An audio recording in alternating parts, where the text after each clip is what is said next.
Hi, I'm Jessica Peterson, and today I'm going to be talking about Elinor Ostrom's 8 Principles for Managing the Commons and also Dave Jackie's Access for Social Systems Design.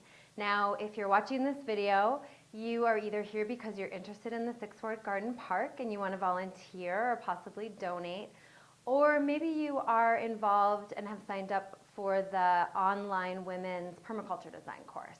Or if you haven't done that and are interested, then please go check it out because you might want to take this course. So as I mentioned, I am Jessica Peterson, and I have 2 businesses. One is Inside Edge Strategies and Design, and another is Wild Willow Wellness, both here in Helena, Montana. And with Inside Edge, we co-designed the Sixth Ward Garden Park with Dave Jackie and the community.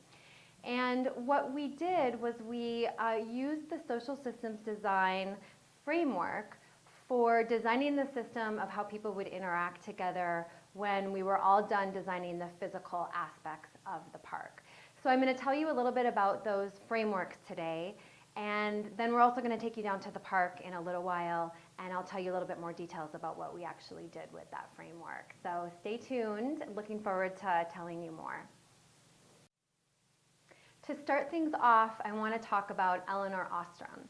Elinor Ostrom was the first woman and only woman to date who has won the Nobel Prize in economics. And I studied her in my master's program in socioeconomics in the Netherlands and learned a lot about her empirical research with commons management. It's actually called Common Pool Resources, CPR, and the management of those resources. And so she looked to indigenous villages, primarily Nepalese and African villages, and from her research and the research for which she won the Nobel Prize, she determined that in fact we could manage resources in a renewable way and that there was a lot of evidence for that. And she came up with 8 principles for managing these types of common pool resources, and I'll tell you about those. In talking about the 8 principles for managing commons by Elinor Ostrom, we start with number 1, which is defining clear group rules. Number 2 is match rules governing use of common goods to local needs and conditions. Number 3, ensure that those affected by the rules can participate in modifying the rules. Number 4, make sure the rulemaking rights of community members are respected by outside authorities. Number 5, develop a system carried out by community members for monitoring members' behavior.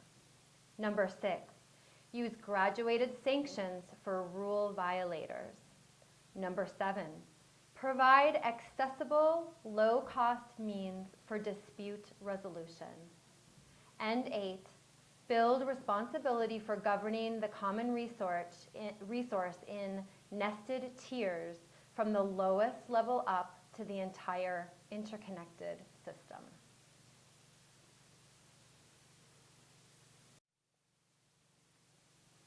As I mentioned, we worked with Dave Jackie on the Sixth Ward Garden Park, and we used his method for social systems design.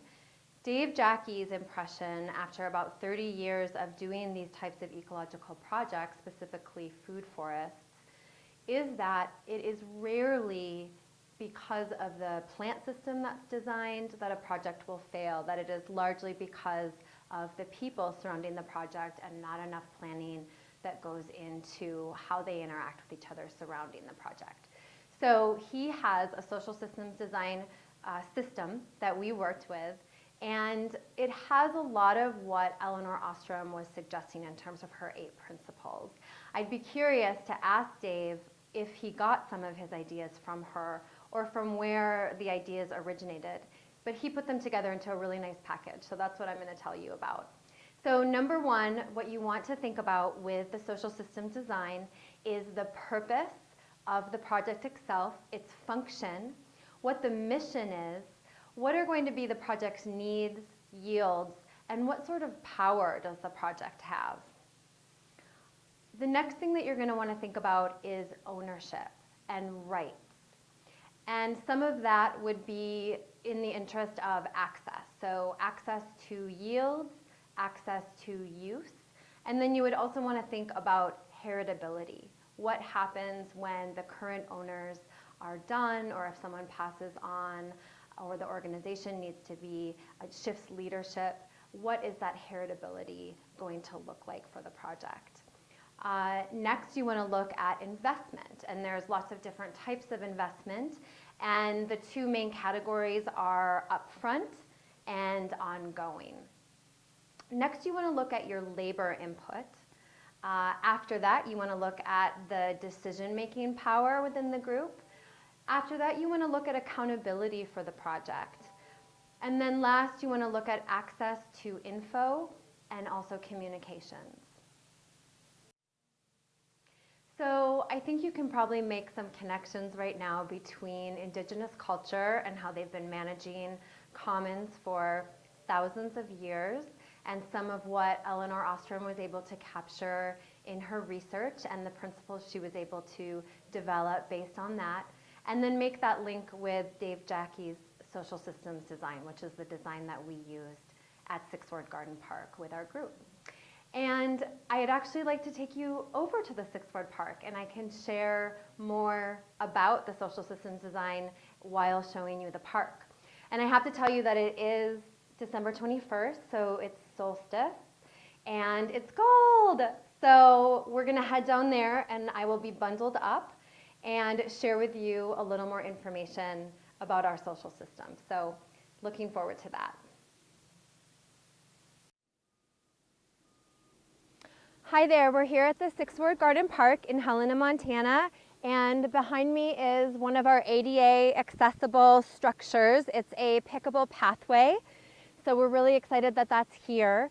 And I think that's a good segue to talk about the beginning part of doing social systems design, which is working with the group of people that you have and understanding what their needs and yields are in terms of forming the design of your project. So we had the Helena Community Gardens, we had the Sixth Ward Garden Park, the Sixth Ward Community, we had the Helena City, the Parks and Rec, and we had Helena Food Share, and then we had our Inside Edge strategies and design. So kind of these 5 stakeholders, and what we did was we got together and we talked about what the purpose of the park would be based on what we needed and what we really wanted and what we wanted the yields to be from the park for us based on those needs. So with Helena Food Share, for example, they wanted more food for the community. The community of the Sixth Ward definitely wanted more food for themselves. They wanted to be able to come and glean and garden with their kids. Helena Community Gardens wanted to have another community garden. They want as many as possible and all within walking distance of the community of all the neighborhoods. The City of Helena wanted to make sure that they are using tax dollars in an appropriate way, and also wanted more food resiliency for Helena. Inside Edge wanted more food resiliency, and we also were really excited to do a design like this and work with Dave Jackie and engage the community on having the first edible public park all in Montana. So the way that we decided to design the park was really based on a lot of those needs and providing yields to address those needs. One of the things that we also came up with based on the fact that we didn't have a whole lot of money and we had a need for money was to develop a fundraising committee and really get going on fundraising right away. We did dinners, we developed a narrative so that we had a really good story that we could tell in a lot of different venues and to engage different types of donors. So I'd love to tell you so much more about our design process, but you can actually find it on a podcast, the Permaculture Podcast with Scott Mann, and you can look up our business name, Inside Edge, and his podcast, and you'll find it. However, I want to tell you one more piece, which was about a really important factor with a project, which is your investments, the ongoing and both the upfront. We were able to get a lot of upfront in-kind investments, so work from our engineers from the city, Helena Food Share coming in and training us up on some volunteer software and donor software. The community of Helena, the neighborhood of the 6th Ward coming in and helping and volunteering. And then we were also able to get some financial help from the donors, as I mentioned, by doing a course with Dave Jackie where we got people to come in and pay to help design and work with him. And then also the city of Helena has provided incredible facilitation of our 6th Ward Garden Park Advisory Council meetings, as well as a lot of the administrative functions for us. And so that has been a really big part of our social systems design, was getting those things sussed out in addition to the other elements that I mentioned. That's all we have time for today. It's been wonderful to have you down here at the park. And I really hope that you look more into social systems design, that you check out Dave Jackie's books, that you look up our podcasts, and look up the 6th Ward Garden Park in Helena, Montana.